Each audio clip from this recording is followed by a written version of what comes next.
जंगल के सभी पक्षी बहुत परेशान थे। जंगल में गर्मी का मौसम चल रहा था, जिसके कारण भोजन कहीं भी आसानी से नहीं मिल रहा था। गर्मी इतनी थी कि जंगल के पक्षी दाना ढूंढने के चक्कर में गर्मी से बेहोश होकर नीचे गिर रहे थे। भूख के मारे अब पक्षी भोजन को लेकर आपस में लड़ने लगे थे। एक दाना देखकर तोता और कबूतर झगड़ पड़े। ये दाना मेरा है, मैं यहाँ पहले आया था। क्या कहा? मैं ये दाना कल देख के गया था। कल मुझे भूख नहीं थी, इसलिए मैंने सोचा कि मैं ये दाना आज खाऊंगा, और आज तुम आकर अपना हक जता रहे हो। तो तुम ये दाना खा के दिखाओ। तो तुम ये दाना खाकर दिखाओ। मेरा नाम भी कबूतर नहीं, अगर तुम्हारी ये बड़ी चोंच तोड़ कर ना रख दी। कबूतर और तोता आपस में लड़ने ही वाले थे कि तभी वहाँ रीमा चिड़िया आ जाती है। ये आप क्या कर रहे हैं? आप अच्छे दोस्त हैं और क्यों आपस में लड़ रहे हैं? दोस्ती का पता मुश्किल समय में ही तो चलता है। थोड़ा मुश्किल समय क्या आया, आपने आपस में लड़ाई शुरू कर दी। चिड़िया बहन, ठीक कहा आपने, हम गलत कर रहे थे। ये ले कबूतर, ये दाना आप खा ले, मैं कहीं और से ढूंढ लूँ। मुझे भी माफ कर दो मित्तू। चलो हम दोनों इसमें से आधा आधा करके खाते हैं। फिर चिड़िया उन दोनों में आधा आधा दाना बांट देती है और वे दोनों आधा आधा दाना खा लेते हैं। रीमा चिड़िया ने भी अपने लिए आज का भोजन ढूंढ लिया था। फिर वे सब अपने अपने घर को चले जाते हैं। मम्मा, आप फल खाएं, हम बाद में खाएंगे। बेटा, मैंने तो रास्ते में ही भोजन कर लिया था। ये फल मैं आपके लिए लाई हूँ, आप दोनों खा लें। हाँ, हमें सब पता है मम्मा, आप कल से भूखी है। ऐसा कहते हुए गुड़िया और कुकू आधा फल अपनी माँ की तरफ बढ़ाते हैं। मम्मा, हम थोड़ा थोड़ा फल खा लेते हैं। फिर रीमा और उसके बच्चे फल को आपस में बांटकर खाते हैं। फिर गुड़िया और कुकू और उनकी माँ सो जाते हैं। दूसरे दिन गुड़िया और कुकू किताब पढ़ रहे थे, जिसमें लिखा था कि घने जंगल में एक विशाल आम का पेड़ है। गुड़िया बहन, मुझे इस विशाल आम के पेड़ के पास जाना है और मीठे मीठे रसीले आम खाना है। हाँ कुकू, मुझे भी जाना है। चलो हम मम्मा से पूछते हैं और साथ में जाते हैं। मम्मा, अगर हमारे जंगल में बहार नहीं है तो हो सकता है किसी और जंगल में बहार हो और हमें वहाँ से दाना मिल जाए। बेटा, हाँ, मगर हमें क्या पता कि इस समय बाहर कहाँ है और हमें दाना कहाँ से मिलेगा। हमने हमारे बुक में देखा है कि घने जंगल के बीच में एक आम का फल है, हम वहाँ जाएंगे। तो मम्मा, हमें कोशिश करनी चाहिए ना? हो सकता है कोशिश करने से हमें कहीं से फल मिल जाए। अगर कोई ऐसा नहीं करता तो हम करेंगे। मम्मा, अपने जंगल के पक्षियों के लिए हम ढूंढ लेंगे। अच्छा, ढूंढ लेना। दूसरे दिन चिड़िया नदी पर बैठी गोरी कौवी से कहती है, मेरे गुड़िया और कुकू भी आज दाना ढूंढने गए हुए हैं। ऐसे मौसम में तो हम बड़े पक्षियों को कुछ नहीं मिलता, फिर गुड़िया और कुकू को क्या मिलेगा? मगर गोरी कौवी और उनकी माँ यह नहीं जानती थीं कि गुड़िया और कुकू तो आज उड़ते उड़ते बहुत दूर घने जंगल में चले जाते हैं। वह वहाँ चले गए हैं जहाँ कोई भी पक्षी अभी तक नहीं गया था। वहाँ के पेड़ बहुत घने थे। गुड़िया और कुकू के लिए उड़ना बहुत मुश्किल था, मगर फिर भी वो पेड़ों से बच बच कर आहिस्ता आहिस्ता इधर उधर देखते हुए उड़े जा रहे थे। वह थोड़ा और आगे जाते हैं और फिर अचानक गुड़िया और कुकू को एक बड़ा पेड़ दिखाई देता है, जिस पर कोई फल लगा हुआ था। इतने बड़े आम के पेड़ और उसमें लगे फलों को देखकर भाई बहन बहुत खुश हुए। हमने कर लिया गुड़िया बहन, हमने कर लिया। हमने सब पक्षियों की परेशानी का उपाय ढूंढ लिया।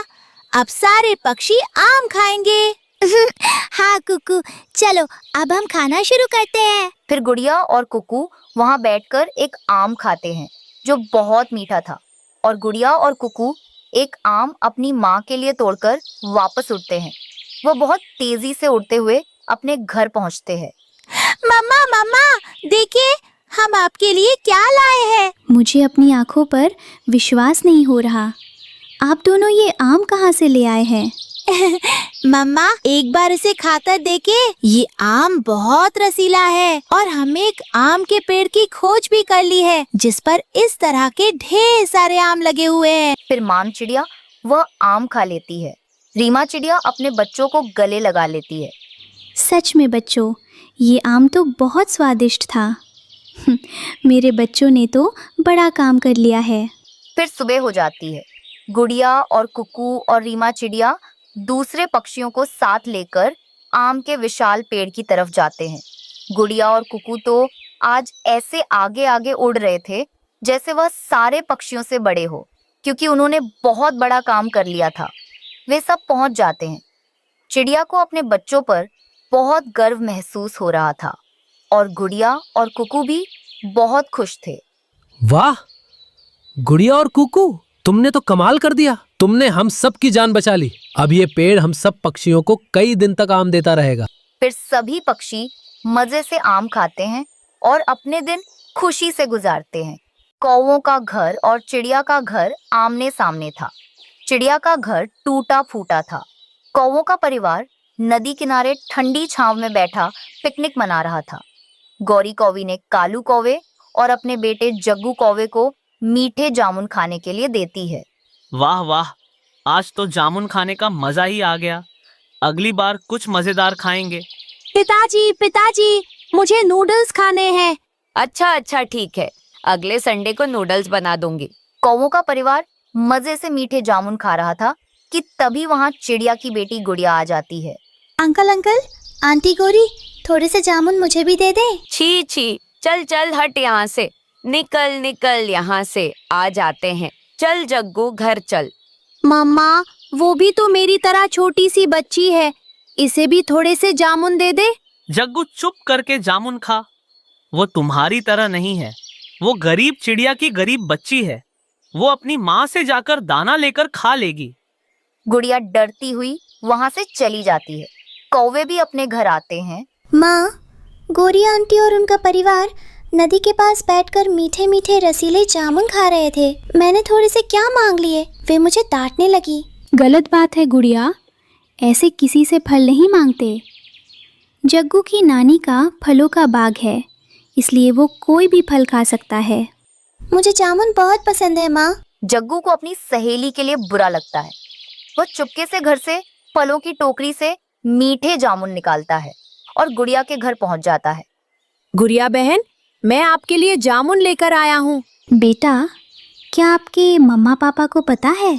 नहीं आंटी, मैं मम्मा पापा से चोरी से लेकर आया हूँ। बेटा, ऐसे मम्मा पापा से चोरी नहीं करते, ये बुरी आदत होती है। मम्मा, जग्गू मेरा दोस्त है, मेरे लिए जामुन लेकर आया है, मैं तो खाऊंगी। गुड़िया जग्गू से जामुन लेकर खाती थी। गौरी कौवी हर वक्त अमीर होने का घमंड करती थी। कुछ दिनों बाद जग्गू बॉल लेकर गुड़िया के साथ खेलने आता है। जग्गू, बहुत मजा आ रहा है, अब हम हर रोज ऐसे ही खेला करेंगे। तभी गौरी कौवी वहां गुस्से में आ धमकती है। तुझे मैंने कितनी बार इस चिड़िया की बच्ची से खेलने से मना किया है। आज मैं देखती हूँ तेरी सारी दोस्ती। आंटी, जग्गू मेरा दोस्त है। गौरी कौवी गुस्से में गुड़िया को पकड़कर मारने लगती है। मम्मा मम्मा, मेरे दोस्त गुड़िया को छोड़ दे, प्लीज मेरे दोस्त को छोड़ दे। मैं दोबारा कभी गुड़िया से खेलने नहीं आऊंगा। गौरी गुड़िया को छोड़ देती है। गुड़िया रोती हुई अपनी मम्मा के पास जाती है। मम्मा, मैं जग्गू से खेल रही थी कि गौरी आंटी आकर मुझे मारने लगी। गुड़िया बेटा, क्या हुआ? आप रो क्यों रही हो? माँ, मैं जग्गू के साथ खेल रही थी, तभी गौरी आंटी आई और मुझे मारने लगी। बेटा, वो अमीर कौवी का बेटा है। मैंने कितनी बार आपको उससे खेलने से मना किया है। वो गौरी बहुत घमंडी है, वो गरीबों से बहुत नफरत करती है। ऐसे ही कुछ दिन गुजर जाते हैं।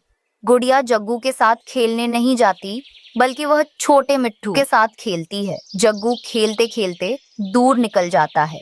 जाते जाते वह कुएं के पास पहुंच जाता है। अरे, ये कुआं तो बहुत पुराना है, इसमें कुछ तो होगा। जग्गू कुएं में झांक कर देखता है और फिसलकर कुएं में गिर जाता है।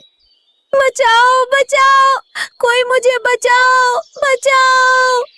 जग्गू मदद के लिए पुकारता है, लेकिन वहां कोई नहीं था जो उसकी मदद करता। शाम हुई तो गौरी कौवी परेशान होकर जग्गू को ढूंढने निकली। रास्ते में उसे मिट्ठू तोता मिला। तोते मिट्ठू तोते, क्या तुमने मेरे जग्गू को कहीं देखा है? नहीं, मैंने तो नहीं देखा, मैं तो अभी अभी दूसरे जंगल से वापस आ रहा हूँ। वहीं पास से गुड़िया गुजर रही थी। उसे कुएं से जग्गू की आवाज सुनाई दी। जग्गू, जग्गू मेरे दोस्त, चिंता ना करो, मैं आ गई हूँ। मैं अभी किसी को बुला कर लाती हूँ। गुड़िया बहन, मुझे बचाओ। गुड़िया तेजी से उड़ती है और उसे गोरी कौवी मिल जाती है।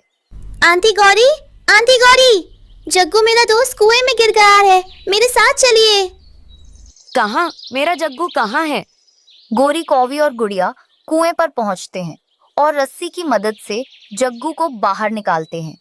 गुड़िया मेरे दोस्त, अगर आप यहाँ ना आते तो मैं इस कुएं में ही मर जाता। जग्गू, जब से आपकी मम्मा ने मुझे आपसे खेलने से मना किया है, मैं छोटे मिट्ठू से खेलने जाती हूँ। मैं छोटे मिट्ठू से खेलकर वापस आ रही थी कि मैंने आपकी आवाज़ सुनी। गुड़िया बेटा, मुझे माफ कर दो। तुमने मेरे बेटे की जान बचाकर मुझ पर बहुत बड़ा एहसान किया है। आज से आप दोनों इकट्ठे खेलोगे और एक साथ ही जंगल घूमने जाओगे। यह सुनकर गुड़िया और जग्गू खुश हो जाते हैं और हंसी खुशी साथ रहने लगते हैं। फिर वे सब वापस घर जाते हैं। गौरी चिड़िया के लिए भी एक नया घर बनाकर देती है। फिर वे दोनों पड़ोसी खुशी